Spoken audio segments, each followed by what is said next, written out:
Hello, नमस्कार.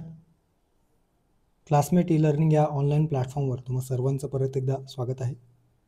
या लेक्चरमध्ये आपण महत्त्वाचे निर्देशांक बघणार आहोत. याआधी आपण जागतिक घडामोडी किंवा आर्थिक घडामोडी अंतर्गत काही महत्त्वपूर्ण निर्देशांक बघितलेले होते, ज्याच्यामध्ये आर्थिक घडामोडी अंतर्गत एकंदरीतच नीती आयोगाने किंवा RBIने पब्लिश केलेले किंवा जाहीर केलेले निर्देशांक इकॉनॉमिकच्या बाबतीत आणि जागतिक घडामोडीच्या अनुषंगाने काही आपण निर्देशांक बघितलेले होते.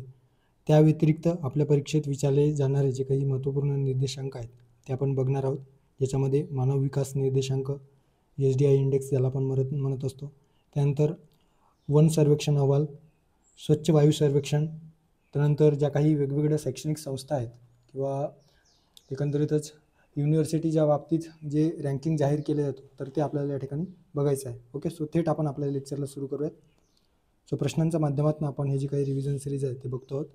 यातील पहिला प्रश्न जो देण्यात आलेला आहे तो एकंदरीतच स्वच्छ सर्वेक्षण 2024-25च्या पुरस्कारासंदर्भात. ओके, सो स्वच्छ सर्वेक्षण पुरस्कार 2024-25 आणि आपल्याला या ठिकाणी योग्य विधाने ओळखा असा प्रश्न विचारण्यात आलेला आहे. सुपर स्वच्छता लीग शहरात अव्वल स्थानी इंदोर हे शहर मध्य प्रदेशातील इंदोर हे शहर आहे.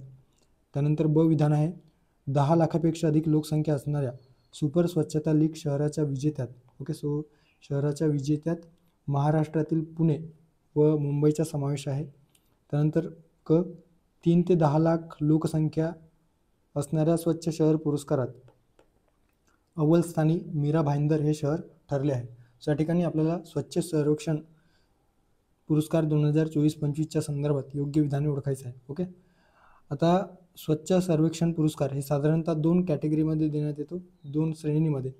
एक आहे सुपर स्वच्छता लीग शहर आणि सुपर स्वच्छता लीग शहरे आणि दुसरं आहे स्वच्छ शहरे. सो याच्यामध्ये सुपर स्वच्छता लीग शहरांमध्ये साधारणतः 10 लाखांपेक्षा अधिक असणाऱ्या लोकसंख्या 10 लाखापेक्षा अधिक लोकसंख्या असणाऱ्याचा समावेश होतो. त्यानंतर 3 ते 10 लाख लोकसंख्या असणाऱ्या शहरांचा विचार केला जातो. 50,000 ते 3 लाख लोकसंख्या, त्यानंतर 20,000 ते 50,000 लोकसंख्या आणि 20,000पेक्षा कमी लोकसंख्या असणाऱ्या शहरांचा विचार केला जातो. सो या ठिकाणी आपण 10 लाख, 3 ते 10 आणि 50 ते 3 लाख या लोकसंख्येचा विचार करून जे काही शहर अव्वल ठरलेले आहेत या स्वच्छ सर्वेक्षण पुरस्कारांतर्गत ते आपण बघूयात.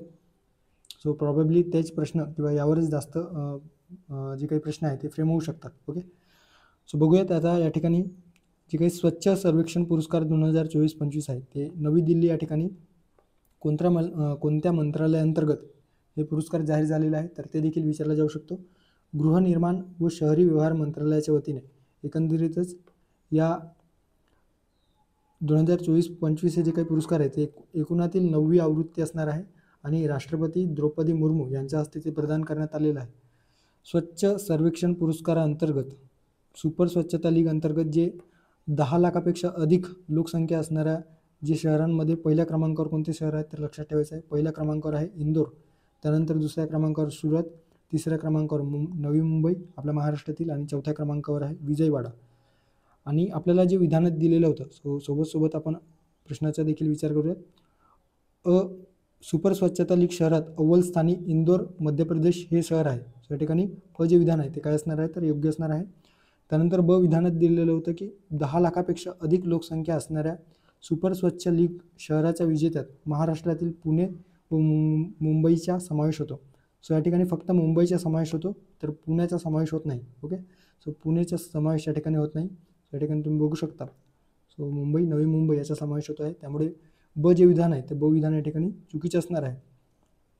त्यानंतर 3 ते 10 लाख लोकसंख्या असणाऱ्या शहरांमध्ये जर आपण बघितलं, सो 3 ते 10 लाख लोकसंख्या असणाऱ्यांमध्ये पहिल्या क्रमांकावर कोणते शहर आहे तर नोएडा उत्तर प्रदेश, त्यानंतर दुसऱ्या क्रमांकावर आहे चंदीगड, त्यानंतर तिसऱ्या क्रमांकावर आहे मैसूर कर्नाटकमधील, चौथ्या क्रमांकावर उज्जैन मध्य प्रदेशातील आणि 5व्या क्रमांकावर आहे गांधीनगर गुजरातमधील. ओके, त्यानंतर 50 ते 3 लाख लोकसंख्या असणाऱ्या शहरांचा विचार केला तर याच्यामध्ये पहिल्या क्रमांकावर आहे नवी दिल्ली, जी काही न्यू दिल्ली म्युन्सिपल कॉर्पोरेशन आहे. ओके, सो नवी दिल्ली महानगरपालिका, सो हे पहिल्या क्रमांकावर ठरलेलं आहे त्या 50 ते 3 लाख लोकसंख्येच्या दरम्यान या श्रेणीमध्ये. त्यासोबतच तिरुपती आंध्र प्रदेशमधील, अंबिकापूर छत्तीसगडमधील आणि आपल्या महाराष्ट्रातील लोणावळा, सो या शहराचा समावेश किंवा लोणावळा जे शहर आहे ते या 50,000 ते 3 लाख या कॅटेगरीमध्ये 4थ्या स्थानी राहिलेलं आहे. सो हे देखील आपल्याला लक्षात ठेवायचं आहे.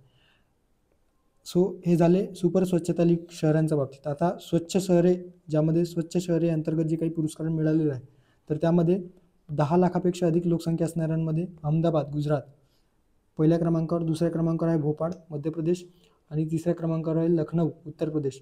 ओके, सो याचा समावेश होतो आहे.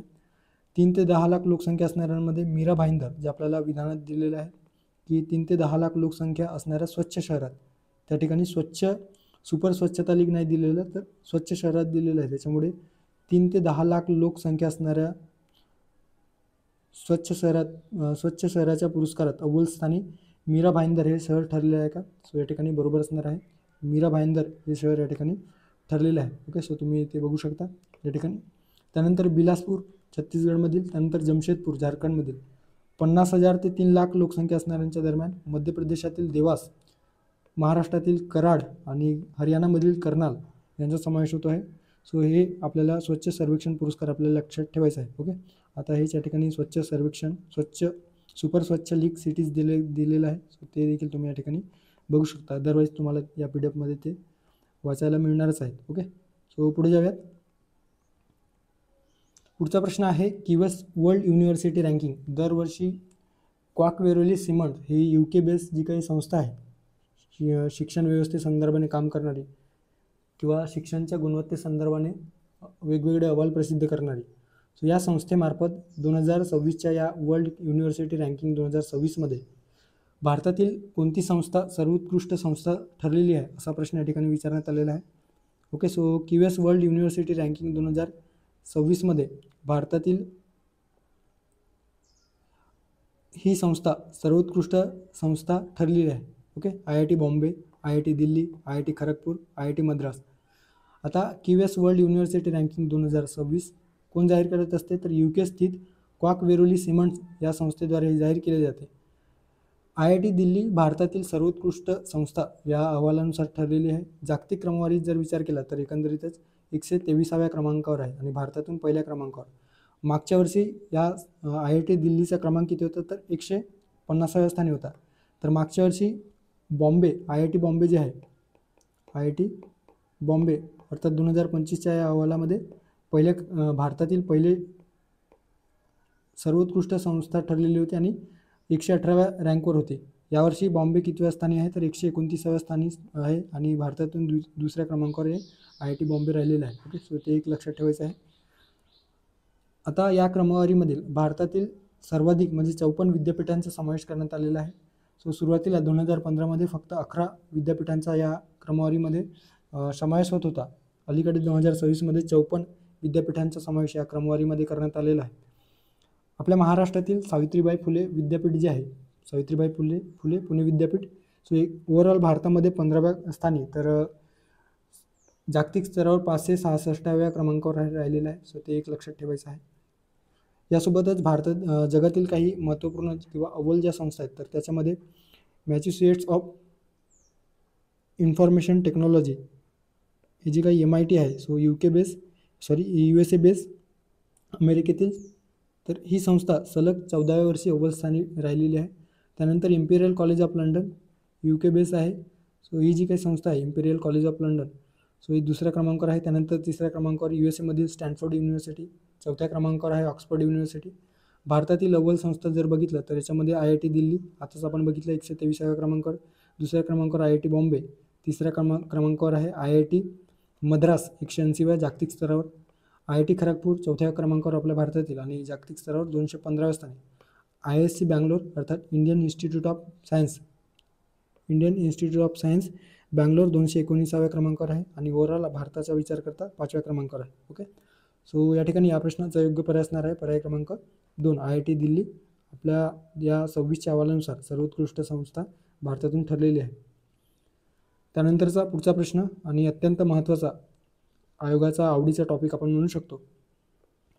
मानव विकास निर्देशांक 2025च्या संदर्भात अचूक विधाने ओळखा, म्हणजे आपल्याला योग्य विधाने फाइंड आउट करायचं आहे.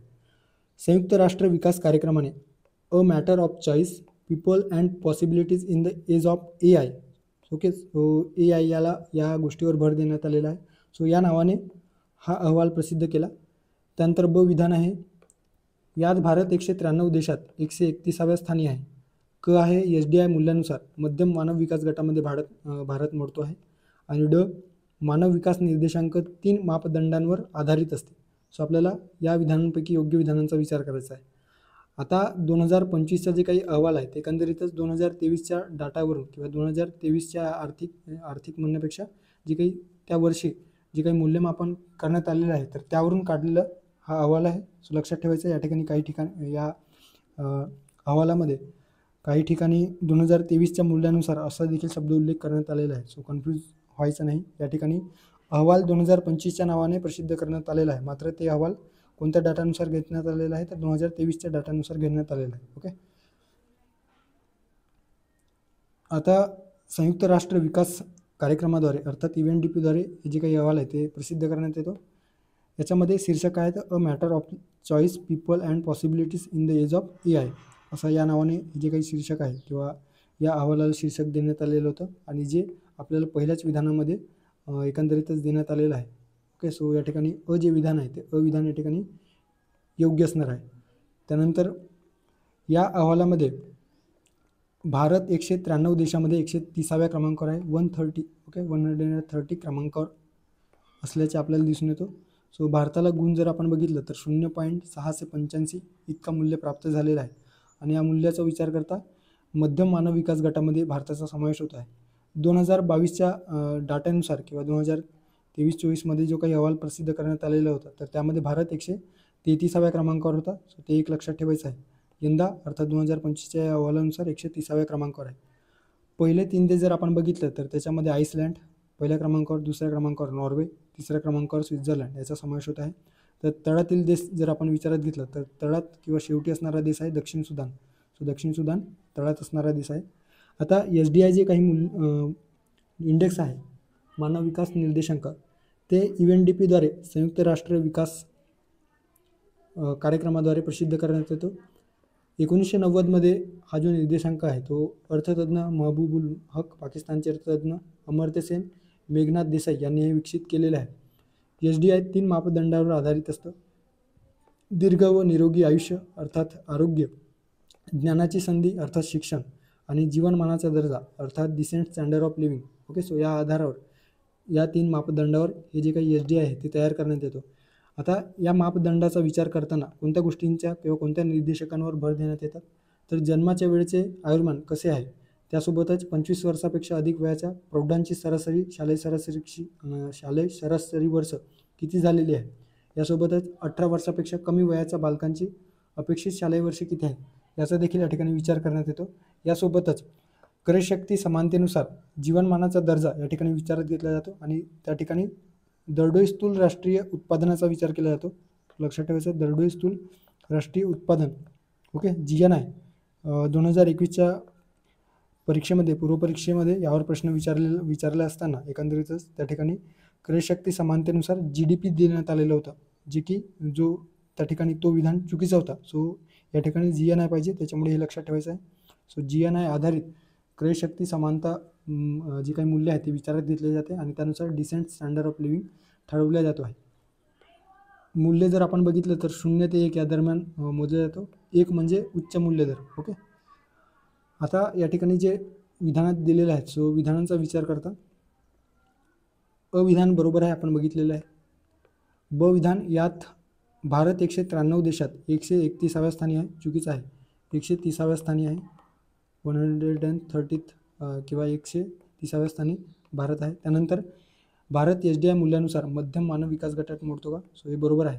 आताच आपण बघितलं मानव विकास निर्देशांक 3 मापदंडांवर आधारित असते हे देखील बघितलं, ज्याच्यामध्ये आरोग्य, त्यानंतर शिक्षण व राहणीमान. सो राहणीमान या 3 मापदंडावर एकंदरीतच हे आधारित असतो आणि 4 निर्देशके किंवा इंडिकेटर्स किती असतात तर 4. ओके. सो आपण या ठिकाणी बघितलेलं आहे. सो या ठिकाणी ब वगळता ब जे विधान आहे ते चुकीचं असणार आहे. सो क आणि ड पर्याय क्रमांक 2 क ड असणारा पर्याय क्रमांक 2. ओके. सो अशा पद्धतीने या ठिकाणी आपण SDI इंडेक्स बघितलेला आहे. पुढे जाऊयात. पुढचा आणि यावर देखील आयोगाने प्रश्न विचारलेला आहे याआधी. जर्मन वॉच या संस्थेने जाहीर केलेल्या हवामान जोखीम निर्देशांक 2025 यामध्ये भारत या क्रमांकावर आहे, अर्थात कोणत्या क्रमांकावर आहे? पहिल्या, चौथ्या, पाचव्या, सहाव्या. आता हवामान जोखीम निर्देशांक, ज्याला क्लायमेट रिस्क इंडेक्स म्हटलं जातो, 2025च्या या अहवालामध्ये एकंदरीतच 1993 ते 2022 पर्यंतच्या साधारणतः हवामानामुळे प्रभावित होणाऱ्या देशांची यादी या ठिकाणी जाहीर करण्यात आलेली आहे. आणि या यादीमध्ये भारत कितव्या क्रमांकावर आहे? तर 6व्या क्रमांकावर आहे. सो लक्षात ठेवायचं आहे, भारत या क्लायमेट रिस्क इंडेक्स किंवा हवामान जोखीम निर्देशांक 2025मध्ये 6व्या क्रमांकावर राहिलेला आहे. सो पर्याय क्रमांक जर आपण बघितलं तर पर्याय क्रमांक 4 या प्रश्नाचं योग्य आन्सर असणार आहे. सर्वाधिक प्रभावित देश कुठले ठरले? तर पहिल्या क्रमांकावर डोमिनिका, दुसरा आहे चीन, तिसरा आहे होंडुरास, चौथा आहे म्यानमार. 2022च्या सर्वात प्रभावित देश, आता हे जे काही सर्वात प्रभावित देश आपण बघितले तर याच्यामध्ये 1993 ते 2022 पर्यंतचा एकंदरीतच ओव्हरऑल या ठिकाणी विचार करण्यात आला. आणि 2022मध्ये सर्वात प्रभावित देश जर म्हटलं तर पाकिस्तान पहिल्या क्रमांकावर, दुसऱ्या क्रमांकावर बॅलिज, तिसऱ्या क्रमांकावर इटली याचा समावेश होतो आहे. आता हा इंडेक्स किंवा हे जे निर्देशांक आहे ते 2006 पासून दरवर्षी जाहीर करण्यात येतो. सो ते देखील लक्षात ठेवायचं आहे. आणि जाहीर करणारी संस्था आहे जर्मन वॉच संस्था. ओके, सो पर्याय क्रमांक 4 या प्रश्नाचं योग्य पर्याय असणार आहे. पुढे जाऊयात. पुढचा प्रश्न, आणि यावर देखील आयोगाने याआधी प्रश्न विचारलेला आहे, जागतिक हवा गुणवत्ता अहवाल. ओके, सो जागतिक हवा गुणवत्ता अहवाल 2024च्या संदर्भात खालील कोणते विधान बरोबर आहेत? सो आपल्याला या ठिकाणी बरोबर विधान किंवा योग्य विधान फाइंड आउट करायचं आहे. हे निर्देशांक स्वित्झर्लंड स्थित IQAir ही संस्था जाहीर करते. ओके. ब आहे, भारत जागतिक स्तरावर पाचवा सर्वात प्रदूषित देश ठरला आहे. मेघालयातील बायरनिहाट हे सर्वाधिक प्रदूषित महानगर ठरले. त्यानंतर 2024मध्ये जगातील सर्वात प्रदूषित देश चाड हा देश ठरला. सो 2024च्या या जागतिक हवा गुणवत्ता अहवाल संदर्भात प्रश्न या ठिकाणी दिलेला आहे. ओके, आता जागतिक हवा गुणवत्ता अहवाल संस्था कोणती आहे? तर IQAir स्वित्झर्लंडमधील. या अहवालानुसार किंवा यानुसार भारत एकंदरीतच जागतिक स्तरावर 5वा सर्वात प्रदूषित देश ठरलेला आहे. सो जागतिक स्तरावर 5वा सर्वात प्रदूषित देश ठरलेला आहे. आणि तेच आपल्याला ब विधानात दिलेलं होतं. सो ब जे विधान आहे त्या ठिकाणी योग्य असणार आहे. ओके, त्यानंतर मेघालयातील बायरनिहाट हे जगातील सर्वात प्रदूषित महानगर ठरले. हे देखील आपल्याला क विधानात दिलेलं होतं. सो बायरनिहाट सर्वाधिक प्रदूषित महानगर ठरले. सो क देखील या ठिकाणी योग्य असणार आहे. जगातील सर्वात प्रदूषित देशाचा विचार करता 2024मध्ये चाड.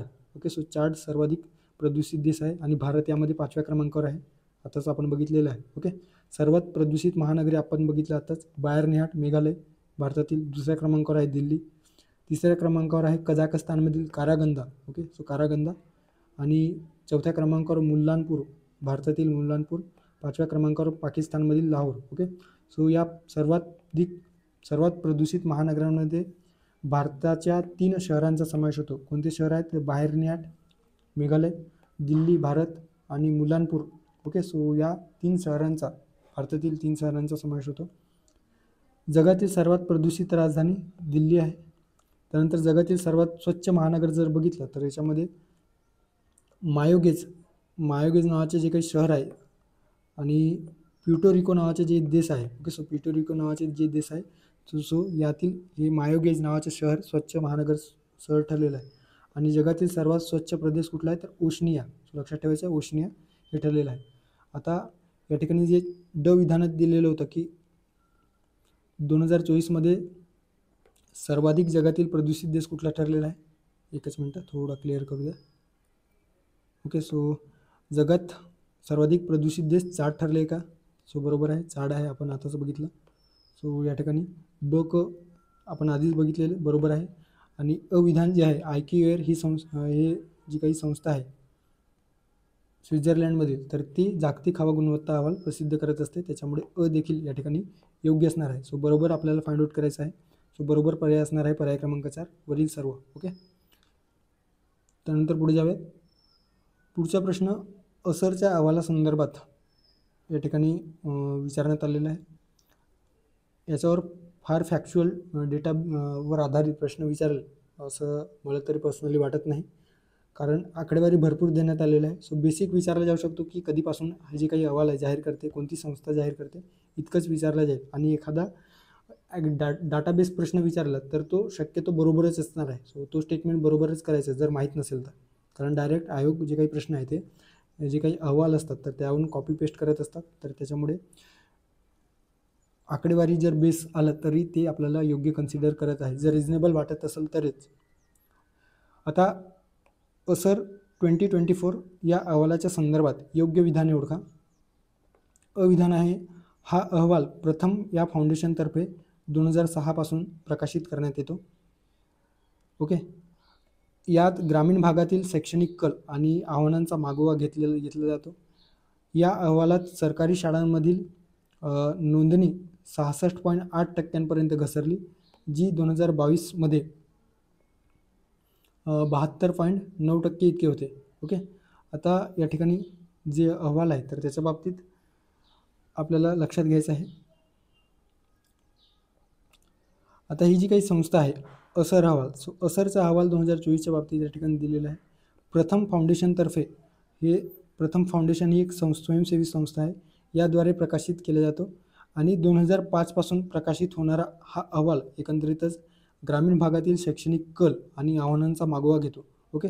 आता एक लक्षात ठेवायचं, या ठिकाणी अ ब क जरी दिलेलं असलं तरी जे पर्याय क्रमांक 4 आहे ते चुकीचं आहे, कारण या ठिकाणी 2006 दिलेला आहे आणि 2005 पासून हा जो अहवाल आहे तो प्रकाशित होतो.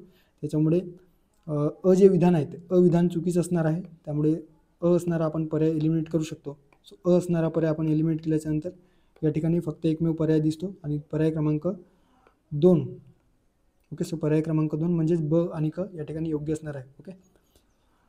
सो या ठिकाणी 2005 पासून हा जो अहवाल आहे तो प्रकाशित करण्यात येतो आणि ग्रामीण भागातील शैक्षणिक कल आणि आव्हानांचा मागोवा या ठिकाणी घेण्यात येतो. यात ग्रामीण भारतातील शालेय विद्यार्थ्यांच्या शिक्षण परिणामांवरील वार्षिक शिक्षण स्थिती दर्शवलेली असते. याच्यामध्ये 3 ते 16 वर्ष वयोगटातील जे काही विद्यार्थी आहेत किंवा बालक आहेत तर त्यांचं वाचन, अंकगणित कौशल्य हे तपासले जाते. ओके.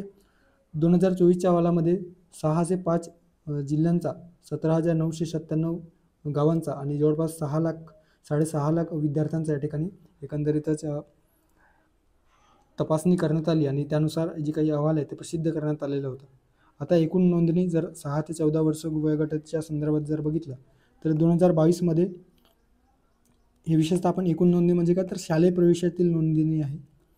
2022मध्ये 98.4% वरून 2024मध्ये 98.1% अर्थात काय झालेली आहे तर या ठिकाणी थोडीशी घसरण झाल्याचं आपल्याला दिसून येतो. ओके. आणि सरकारी शाळांमधील नोंदणीचे प्रमाण जर बघितलं तर 72.9% वरून 66.8% एवढी घसरण झालेली आहे या 2022 ते 2024मध्ये. ओके.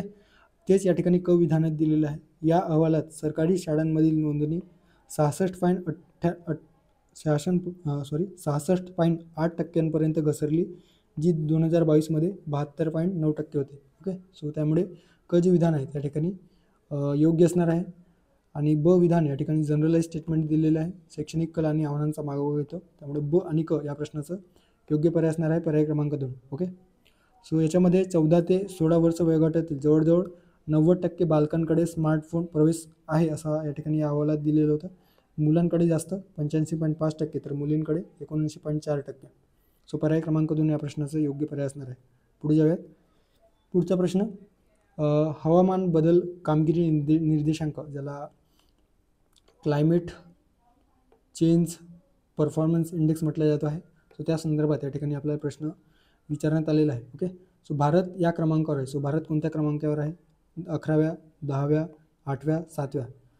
आता हवामान बदल कामगिरी निर्देशांक हा अहवाल कुठे जाहीर करण्यात आला तर लक्षात ठेवायचं, बाकू, अझरबैजानमधील बाकू या ठिकाणी जे COP29 शिखर परिषद पार पडलेले होते हे देखील आपल्याला लक्षात ठेवायचं. COP29 कुठे पार पडली तर अझरबैजान बाकू या ठिकाणी पार पडलेली आहे. सो त्यामध्ये हा अहवाल प्रकाशित करण्यात आलेला होता आणि या अहवालात युरोपियन युनियन प्लस 63 देश, ओके. सो युरोपियन युनियनतील काही देश आणि 63 देशांच्या यादीत भारत 10व्या क्रमांकावर राहिलेला आहे आणि हेच आपल्याला एकंदरीत या ठिकाणी विचारलेलं होतं की भारत कोणत्या क्रमांकावर आहे.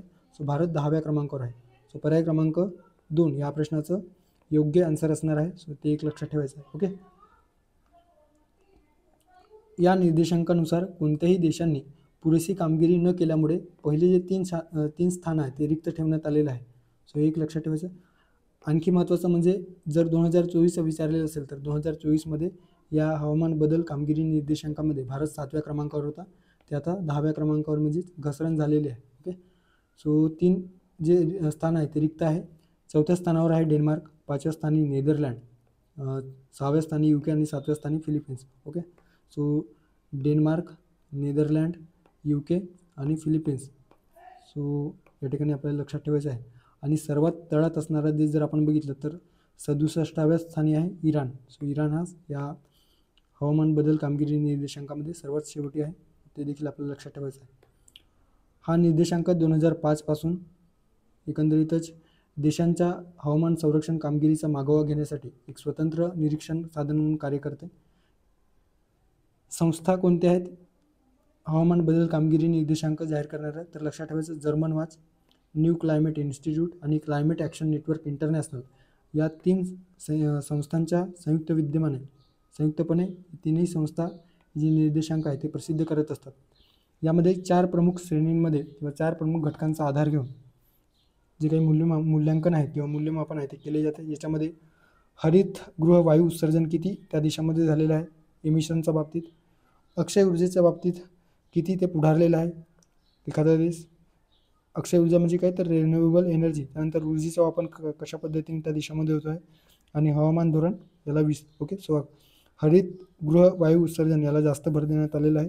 आणि इतर जे काही घटक आहेत अक्षय ऊर्जेचा वापर आणि हवामान बदल, सो याला 20% प्रत्येकी अशा पद्धतीने या ठिकाणी याला वेटेज देण्यात आलेलं आहे. ओके. सो ते लक्षात ठेवायचं. सो पर्याय क्रमांक 2 10व्या क्रमांकावर सध्या भारत या हवामान बदल कामगिरी निर्देशांक 2025मध्ये आहे. सो ते एक लक्षात ठेवायचं आहे. त्यानंतर पुढे जाऊयात. पुढचा भारत वन स्थिती अहवाल 2023. आता आपल्यासाठी अत्यंत महत्त्वाचं पर्यावरणाच्या दृष्टिकोनातून देखील आणि एकंदरीतच आपण करंटच्या अँगलने देखील याचा अभ्यास करत असतो. सो या ठिकाणी बेसिक काही डेटा दिलेला आहे, फार डिटेलमध्ये देण्यात आलेलं नाही. ओके. सो एका स्लाईडमध्ये ते कवर करणे इट्स नॉट पॉसिबल. सो त्याच्यामुळे जे परीक्षेत विचारला जाऊ शकतो ते या ठिकाणी घेण्यात आलेलं आहे. ओके. आता जे विधान आहे तर अविधानामध्ये आपल्याला भारतीय वन स्थिती अहवाल 2023 हा एकूणातील 17वा अहवाल होता असा या ठिकाणी स्टेटमेंट दिलेलं आहे. सो 17वा अहवाल होता का ते आपल्याला माहिती असणे अपेक्षित आहे. 1987 पासून दर 2 वर्षांनी भारतीय वन सर्वेक्षणद्वारे अर्थात फॉरेस्ट सर्वे ऑफ इंडिया याद्वारे प्रकाशित केला जातो. बरं. त्यानंतर स्टेटमेंट आहे. या अहवालानुसार देशात एकूण वन आणि वृक्ष क्षेत्राचे प्रमाण 25.17% आहे.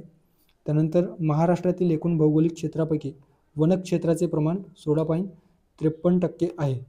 ओके. आता भारत वन स्थिती अहवाल 2023चा विचार करता एकूणातील 18वा अहवाल होता, जे आपल्याला विधानामध्ये 17वा देण्यात आलेला आहे. सो त्याच्यामुळे जे विधान असणार आहे ते काय असणार आहे तर अविधान या ठिकाणी चुकीचं असणार आहे. ओके. सो अविधान चुकीचं आहे, त्याच्यामुळे आपण असणारा पर्याय एलिमिनेट केल्याच्या नंतर आपल्याला थेट आपण आन्सरपर्यंत पोहोचू शकतो. सो पर्याय क्रमांक 3 फक्त ब, क आणि ड. ओके. आता ब, क आणि ड कशा बरोबर आहेत आपण बघूयात.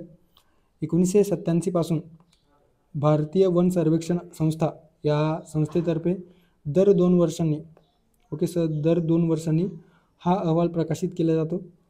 ठळक निष्कर्ष जर आपण बघितलं तर वन आणि वृक्ष क्षेत्र देशाच्या भौगोलिक क्षेत्राचा 25.17% आहे. सो लक्षात ठेवायचं 25.17% आहे. याच्यामध्ये 21.76% वनक्षेत्राचे प्रमाण, तर वृक्ष क्षेत्राचे प्रमाण 3.41% आहे. ओके.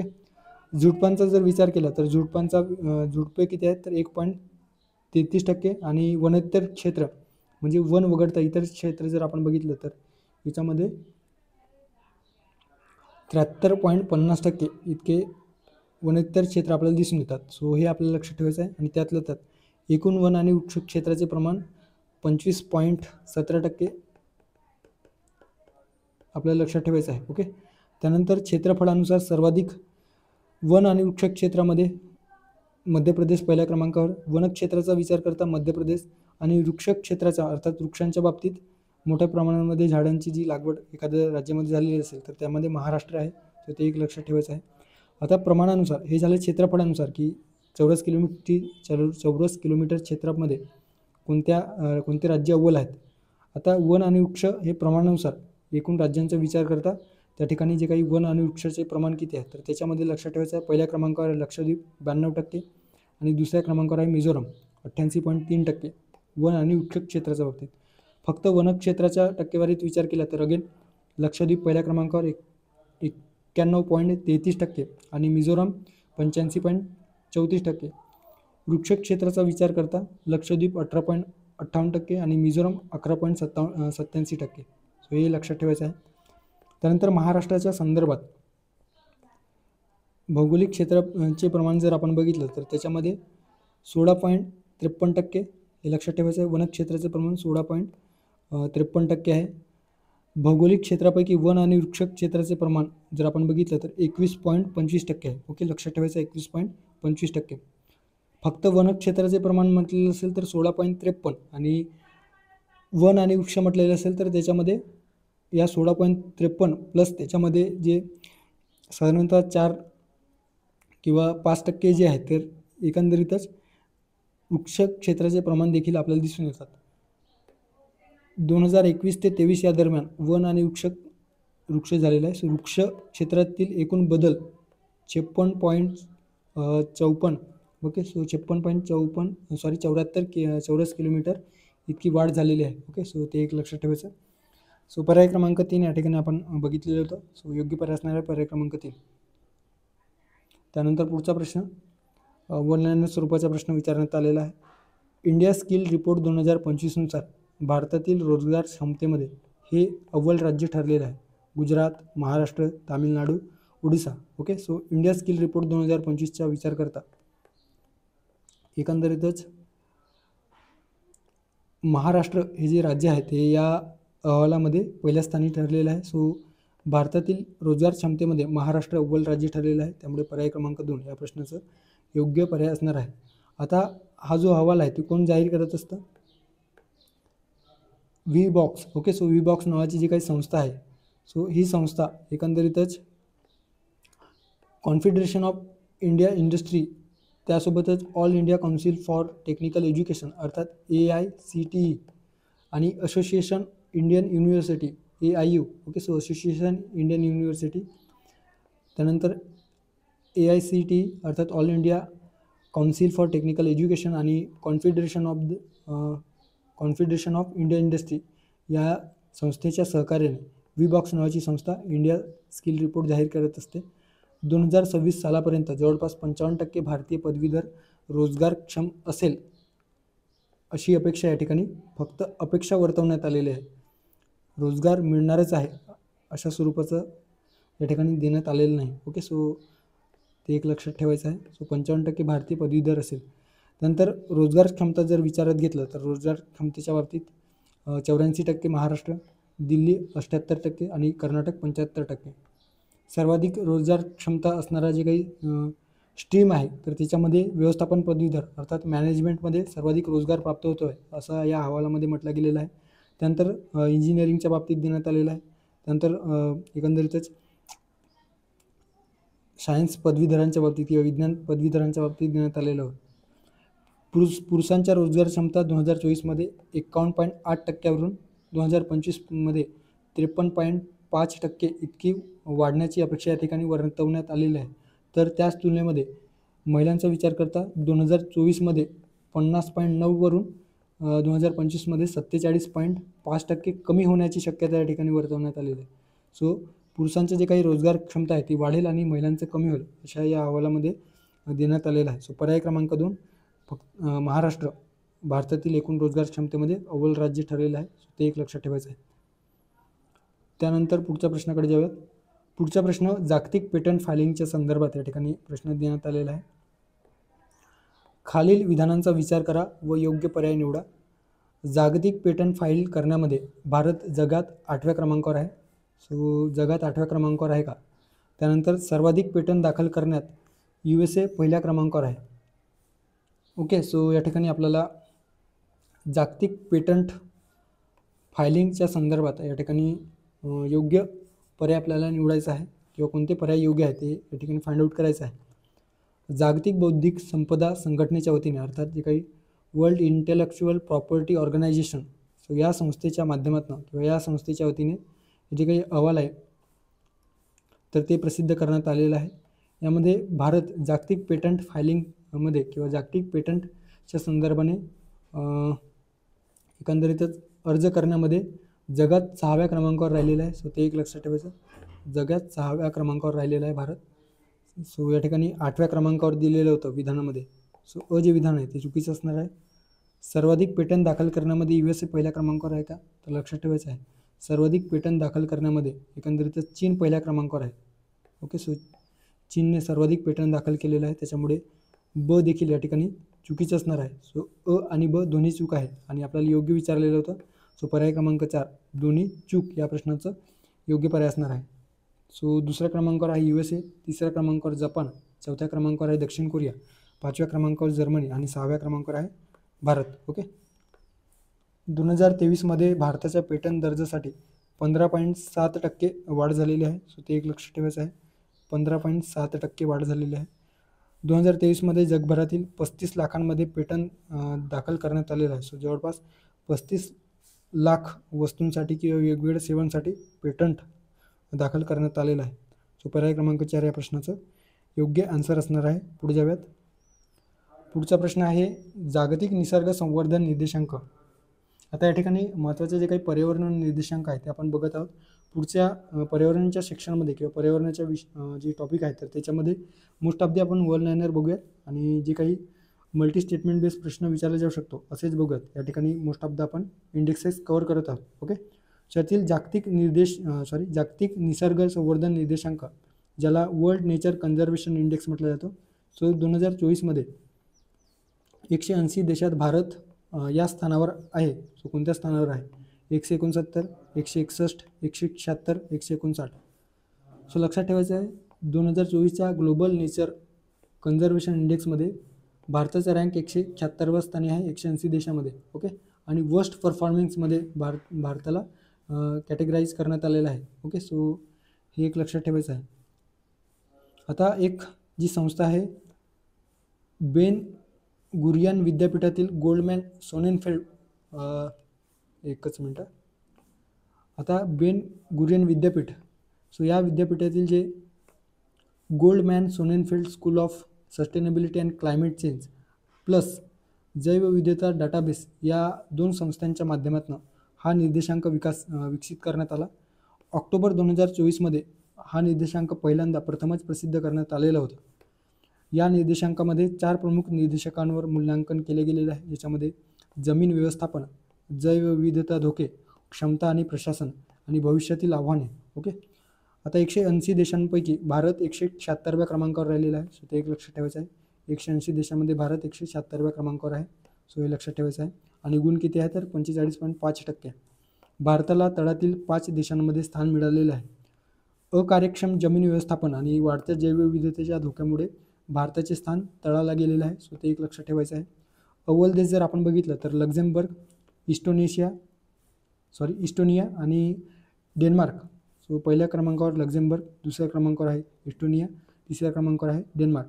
तळातील देश किरिबाती. सो किरिबाती या अहवालामध्ये शेवटच्या स्थानी आहे आणि भारत 176व्या स्थानी.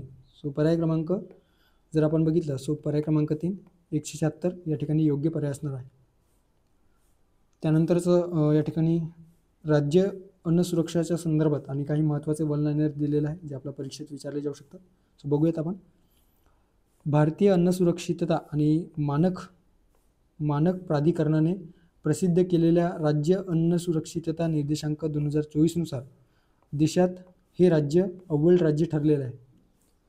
आता state food safety index J आहे तर 2024च्या तर त्याच्यामध्ये केरळ पहिल्या क्रमांकावर आहे, दुसऱ्या क्रमांकावर तामिळनाडू, तिसऱ्या क्रमांकावर आहे जम्मू आणि काश्मीर, चौथ्या क्रमांकावर गुजरात, 5व्या क्रमांकावर आहे नागालँड.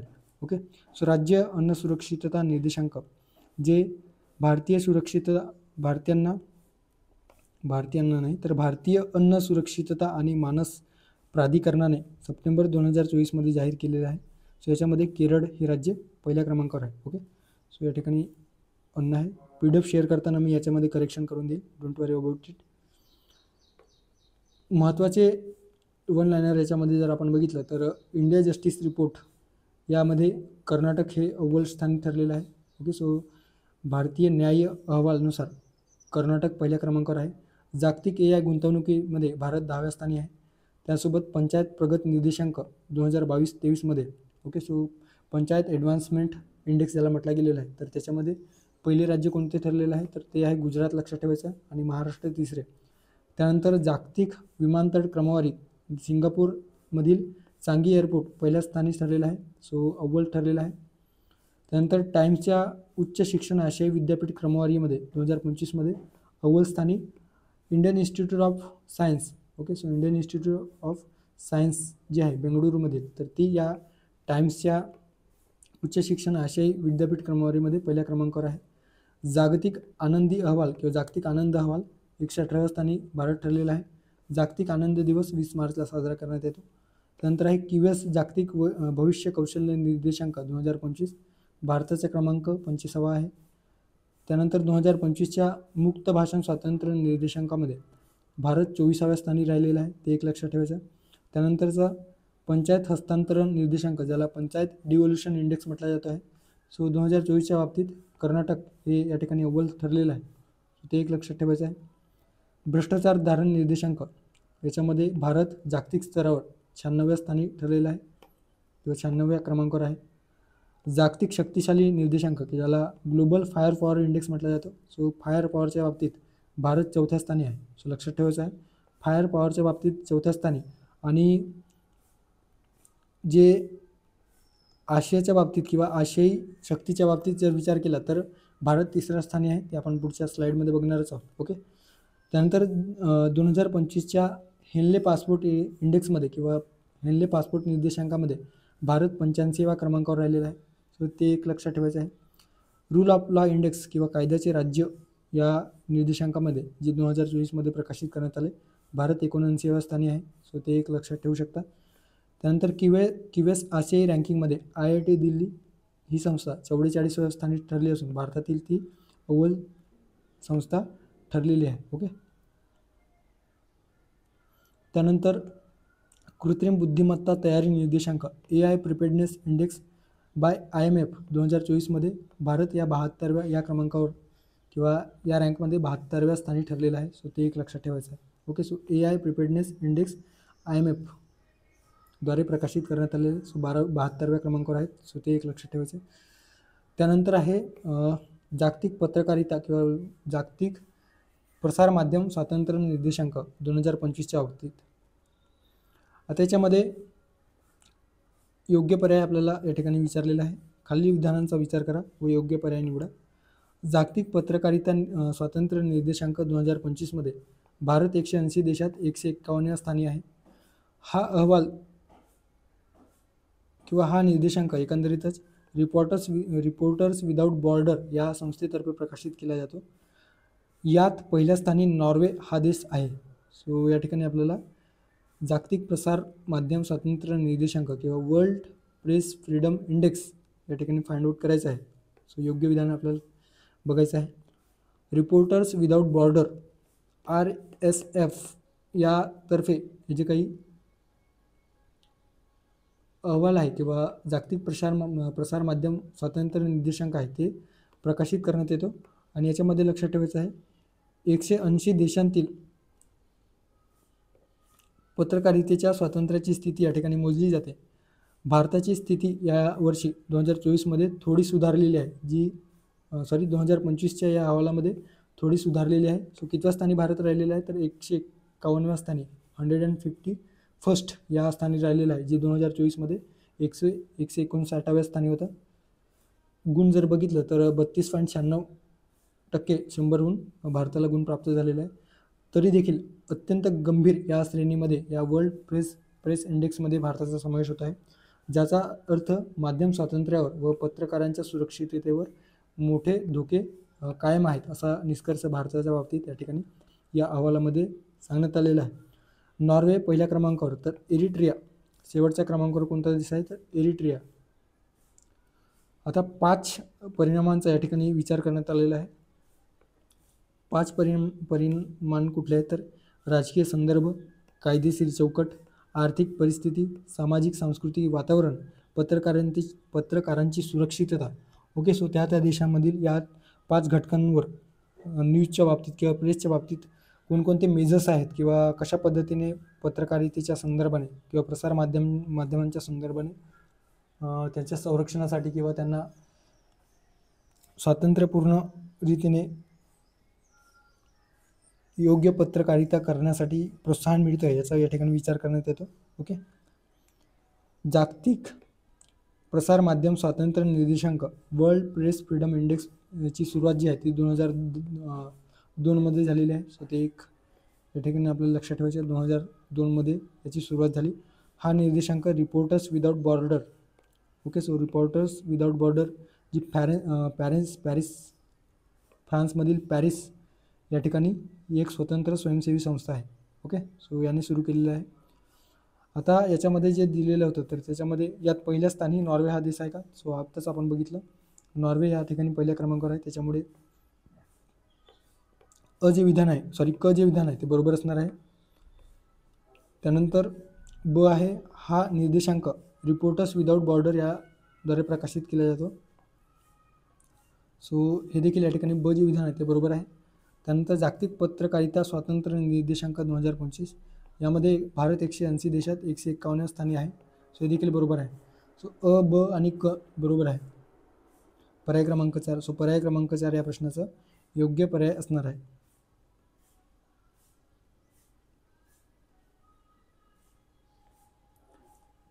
त्यानंतर पुढचा प्रश्न आहे लॉजिस्टिक परफॉर्मन्स निर्देशांक 2023 यामध्ये भारत कोणत्या क्रमांकावर आहे किंवा कोणत्या स्थानी आहे असा प्रश्न विचारण्यात आलेला आहे. 12व्या, 37व्या, 38व्या, 42व्या. Logistic performance index 2023. सो भारताने जागतिक बँकेच्या या लॉजिस्टिक परफॉर्मन्स इंडेक्स 2023 मोठी झेप घेतली आहे असा या अहवालात म्हटलं गेलेलं होतं. सो याच्यामध्ये जाहीर करणारी संस्था कुठली आहे, तर जाहीर करणारी संस्था आहे जागतिक बँक. ओके, जागतिक बँक.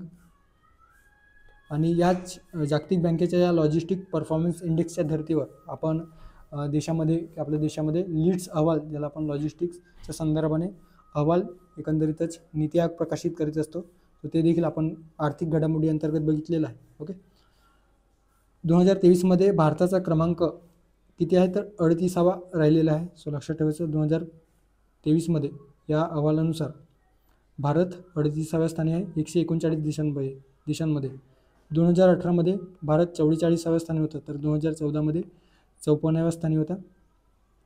यातील बेस्ट किंवा इंटरनॅशनल शिपमेंट या कॅटेगरीमध्ये भारत 22व्या स्थानावर राहिलेला आहे. आता हा जो अहवाल आहे तो एकंदरीतच लॉजिस्टिकच्या बाबतीत धोरणात्मक सुधारणा, डिजिटायझेशन, पायाभूत सुविधांवरील गुंतवणुकीमुळे जे काही निर्देशांक आहे ते मोजले जात आहे. यामध्ये 6 मुख्य निर्देशकांचा वापर केला जातो. 6 कुठले निर्देशक आहेत, सीमाशुल्क कार्यक्षमता, त्यानंतर पायाभूत सुविधा, आंतरराष्ट्रीय शिपमेंटची सोय, लॉजिस्टिक सेवांची गुणवत्ता, ट्रॅकिंग व ट्रेसिंग क्षमता, वेळेवर डिलिव्हरी, टाईमलेस. लॉजिस्टिक म्हणजे काय, तर थोडक्यात जे काही वाहतुकीच्या माध्यमातून जे काही व्यापार होतो आहे, सो त्या किंवा मोठमोठे कंटेनरच्या माध्यमातून जे काही व्यापार होतो आहे तर त्याला लॉजिस्टिक म्हटलं जातो आहे. ओके, सो वेळेवर जे काही जो माल आहे तो व्यवस्थित योग्य ठिकाणी पोहोचतो आहे की नाही, त्यानंतर ट्रॅकिंग व ट्रेसिंग असेल, लॉजिस्टिक सेवांची गुणवत्ता असेल, आंतरराष्ट्रीय शिपमेंट सोय असेल, पायाभूत सुविधा असतील, सीमाशुल्काच्या बाबतीत असेल. सो या गोष्टींचा विचार या ठिकाणी केला जातो. 2023 या आवृत्तीमध्ये 139 देशांचा समावेश होता. प्रथमच मोठ्या डेटाबेसचा वापर करून एकंदरीतच पुरवठा साखळीतील शिपमेंट गती या ठिकाणी मोजण्यात आलेली आहे. सो 38व्या स्थानी भारत राहिलेला आहे. पर्याय क्रमांक जर आपण बघितलं तर या प्रश्नाचा योग्य पर्याय असणार आहे पर्याय क्रमांक 3. त्यानंतर या लेक्चरमधील शेवटचा प्रश्न, स्वच्छ वायू सर्वेक्षण पुरस्कार 2024च्या संदर्भाने एकंदरीतच या ठिकाणी प्रश्न विचारण्यात आलेला आहे. सो लक्षात ठेवायचं आहे 2024च्या संदर्भात या ठिकाणी प्रश्न आहे, 2025च्या संदर्भात नाही. हा पुरस्कार 7 सप्टेंबर 2024 रोजी निळ्या आकाशासाठी स्वच्छ हवेच्या आंतरराष्ट्रीय दिनानिमित्त प्रदान करण्यात आला. ओके. ब आहे 10 लाखाहून अधिक लोकसंख्या श्रेणीत पहिल्या स्थानी सुरत हे शहर ठरले आहे. 3 ते 10 लाख लोकसंख्येच्या श्रेणीत पहिले अमरावती हे शहर ठरलेले आहे. ओके. आता सुरुवातीला आपण जे बघितलं होतं तर ते स्वच्छ शहरांच्या बाबतीत बघितलेलं होतं. पहिलाच प्रश्न आपण बघितलेला होता. या ठिकाणी आपण स्वच्छ वायू सर्वेक्षणच्या बाबतीत बघूयात. सो स्वच्छ वायू सर्वेक्षणच्या बाबतीत कोणती शहरे अव्वल आहेत? 7 सप्टेंबर 2024ला स्वच्छ वायू दिन अर्थात ज्याला निळ्या आकाशासाठी स्वच्छ हवेचा आंतरराष्ट्रीय दिन म्हटलं जातो आहे. सो दरवर्षी 7 सप्टेंबरला हा दिवस साजरा केला जातो. हा एकंदरीतच केंद्रीय पर्यावरण वन हवामान बदल मंत्रालयातर्फे आपण सुरुवातीला जे अहवाल बघितलेलं होतं स्वच्छ शहर अहवाल, तर ते नागरी व्यवहार मंत्रालयाच्या अंतर्गत गृहनिर्माण आणि नागरी व्यवहार मंत्रालयाने ते पब्लिश केलेलं होतं किंवा ते जे काही पुरस्कार आहे ते जाहीर केलेलं होतं. स्वच्छ वायू सर्वेक्षण पुरस्कार केंद्रीय पर्यावरण वन आणि हवामान बदल मंत्रालयाद्वारे जाहीर केले जातं. याच्यामध्ये जर विजयी शहर आपण बघितलं तर 3 श्रेणीमध्ये 10 लाखापेक्षा अधिक लोकसंख्या, 3 ते 10 लाख च्या दरम्यानच्या लोकसंख्या आणि 3 लाखापेक्षा कमी लोकसंख्या असणाऱ्यांचा विचार केला जातो. सो 10 लाखापेक्षा अधिक लोकसंख्येमध्ये सुरत पहिल्या स्थानी, जबलपूर दुसऱ्या स्थानी आणि आग्रा तिसऱ्या स्थानी. ओके. सो सुरत गुजरात, जबलपूर एकंदरीतच मध्य प्रदेश आणि आग्रा UP. सो याचा समावेश होत आहे. त्यानंतर 3 ते 10 लाख श्रेणीमध्ये पहिल्या स्थानी जर आपण बघितलं तर फिरोजाबाद UPमधील, अमरावती महाराष्ट्रातील आणि झांसी एकंदरीतच अगेन UPतील. ओके. सो या ठिकाणी फिरोजाबाद पहिल्या स्थानी आहे 3 ते 10 लाख श्रेणीमध्ये. आणि 3 लाखापेक्षा कमी असणाऱ्यामध्ये रायबरेली, उत्तर प्रदेशातील रायबरेली पहिल्या क्रमांकावर. त्यानंतर Nalgonda, okay, I think Andhra प्रदेशमधील आहे. त्यानंतर नालागड. ओके. सो या ठिकाणी या घटकांचा या ठिकाणी समावेश होत आहे. आता जे आपल्या विधानात दिलेलं होतं तर अविधान जे आहे 7 सप्टेंबर 2024 रोजी निळ्या आकाशासाठी स्वच्छ हवेच्या आंतरराष्ट्रीय दिनानिमित्त हा प्रदान करण्यात आला. सो जे विधान आहे त्या ठिकाणी योग्य असणार आहे. 10 लाखाहून अधिक लोकसंख्या श्रेणीत पहिल्या स्थानी सुरत हे ठरले का? सो आपण हेच बघितलेलं आहे की 10 लाखापेक्षा अधिक असणाऱ्या शहरामध्ये पहिला क्रमांक सुरत याचा आहे. सो ब जे विधान आहे त्या ठिकाणी योग्य असणार आहे. त्यानंतर 3 ते 10 लाख लोकसंख्येच्या श्रेणीत पहिले अमरावती हे शहर ठरले आहे. सो अमरावती हे शहर ठरले या ठिकाणी देण्यात आलेलं आहे. सो ते चुकीचं आहे. तर कोणते शहर आहे तर फिरोजाबाद. ओके. आता 2025मध्ये जर विचारेल की 3 ते 10 लाख लोकसंख्येमध्ये तर अमरावती 2025च्या या अहवालामध्ये पहिल्या क्रमांकावर आहे, जे आता अलीकडे नुकतेच जाहीर झालेलं आहे. ओके. सो ते एक लक्षात ठेवायचं. मात्र 2024चं प्रॉबेबली विचारण्याची शक्यता आहे. सो ते एक लक्षात ठेवायचं आहे. सो यामध्ये जे विधान आहे ते विधान या ठिकाणी चुकीचं असणार आहे. त्यामुळे फक्त आणि ब असणारा पर्याय आहे पर्याय क्रमांक 3. सो पर्याय क्रमांक 3 या प्रश्नाचं योग्य पर्याय असणार आहे. ओके. आता काही वन लायनर. सो साधारणतः 20 ते 24 आपण वन लायनर या ठिकाणी बघतो आहोत. याआधी आपण मागच्या स्लाईडमध्ये बघितलं. आता आशिया शक्ती निर्देशांक, आशियामधील जे काही एशिया पॉवर इंडेक्समध्ये 2024च्या एडिशनमध्ये भारत तिसऱ्या स्थानी राहिलेला आहे. सो भारत तिसऱ्या क्रमांकावर आहे. जपानला मागे टाकून भारत तिसऱ्या क्रमांकावर राहिलेला आहे. त्यानंतर जागतिक बुद्धिमत्ता क्रमवारीमध्ये वर्ल्ड टॅलेंट इंडेक्समध्ये भारत 58व्या क्रमांकावर आहे. जागतिक नाविन्यता निर्देशांक वर्ल्ड इनोव्हेशन इंडेक्समध्ये भारत 39व्या क्रमांकावर आहे. ऊर्जा संक्रमण निर्देशांकामध्ये लक्षात ठेवायचं, ऊर्जा संक्रमण निर्देशांकामध्ये भारत 63व्या स्थानी आहे. जागतिक शांतता निर्देशांक हे आपण जागतिक या घडामोडी अंतर्गत देखील कव्हर केलेलं आहे. सो भारत 116व्या क्रमांकावर आहे. प्रवास आणि पर्यटन विकास निर्देशांक 2024मध्ये जे जागतिक आर्थिक मंचाद्वारे प्रकाशित करण्यात येतो तर त्यामध्ये भारत 39व्या क्रमांकावर राहिलेला आहे. जागतिक लिंग तफावत निर्देशांक अगेन वर्ल्ड इकॉनॉमिक फोरम हे देखील आपण जागतिक या घडामोडी अंतर्गत बघितलेलं आहे. सो 2023मध्ये भारत 129व्या स्थानी राहिलेला आहे. त्यानंतर जागतिक लिंग असमानता निर्देशांकामध्ये 2022नुसार भारत 108व्या क्रमांकावर आहे. सो हे लक्षात ठेवायचं आहे. जे SDI सोबत युनायटेड नेशन डेव्हलपमेंट प्रोग्रामद्वारे ग्लोबल जेंडर इनइक्वॅलिटी इंडेक्स जाहीर केला जातो, तर त्याच्यामध्ये 2022च्या आकडेवारीनुसार भारत 108व्या स्थानी राहिलेला आहे. ओके. त्यानंतर आंतरराष्ट्रीय बौद्धिक संपदा निर्देशांक 2024मध्ये भारत 42व्या स्थानी. इंटलेक्च्युअल जे काही प्रॉपर्टी राईट्स आहे तर त्यामध्ये भारत 42व्या स्थानी राहिलेला आहे. ओके. अशा पद्धतीने आपण निर्देशांकाच्या संदर्भाने या ठिकाणी बघतो आहोत. ओके. तर यानंतरच्या लेक्चरमध्ये आपण विज्ञान व तंत्रज्ञानचा संदर्भ बघू. आपल्या जे काही कव्हर करायचं लेक्चर आहे विज्ञान व तंत्रज्ञान. त्यानंतर त्यानंतरच्या लेक्चरमध्ये पर्यावरण. ओके. आणि महत्त्वाची जे काही पुस्तके आहेत, पुस्तके असतील किंवा वन लायनर असतील ते आपण त्यानंतरच्या लेक्चरमध्ये बघूयात. ओके. सो साधारणतः 13-14 लेक्चरमध्ये आपण हे कव्हर करूयात. ते लवकरच ते देखील अपलोड करूयात. सो ड्यू टू काही हेल्थ इश्यूजमध्ये या हेल्थच्या इश्यूमुळे या ठिकाणी थोडं वातावरण व्यवस्थित नाही, त्याच्यामुळे हेल्थ कन्सर्न होता आणि त्यामुळे लेक्चर येण्यामध्ये थोडा उशीर झाला. सो त्याबद्दल मी तुम्हा सर्वांना तुमच्या सर्वांना माफी मागतो आहे. ओके. सो थांबूया या ठिकाणी भेटूया पुढच्या लेक्चरमध्ये. थँक्यू. धन्यवाद.